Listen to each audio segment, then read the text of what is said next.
Okay, so this is a short video on student access and Skyward Student Access and the gradebook.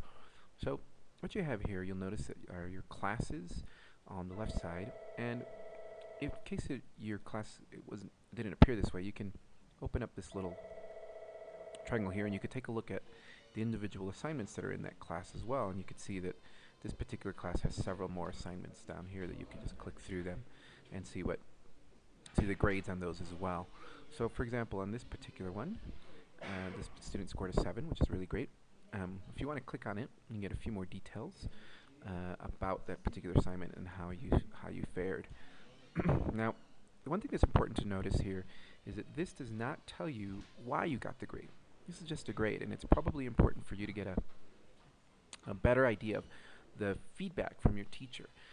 That's really what's most important there. So the grade is important, you need to pay attention to those, but why you've got the grade is worth you looking into. So make sure that, remember that that's not going to happen here, so make sure you're looking more closely at that with your teacher. You'll also notice that since we finished quarter 1, that grade's there, and so that's the grade you got for that class in quarter 1.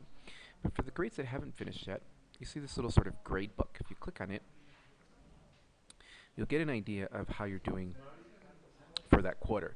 Now again, this is important to realize that this isn't your final grade, but it could be if you don't make any changes, right? So if you don't improve or if you don't do worse, then that could be your final grade.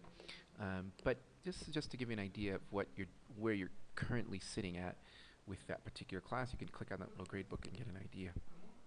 You also notice at the top here there are a couple of alerts that are worthwhile. These particular ones are about missing assignments.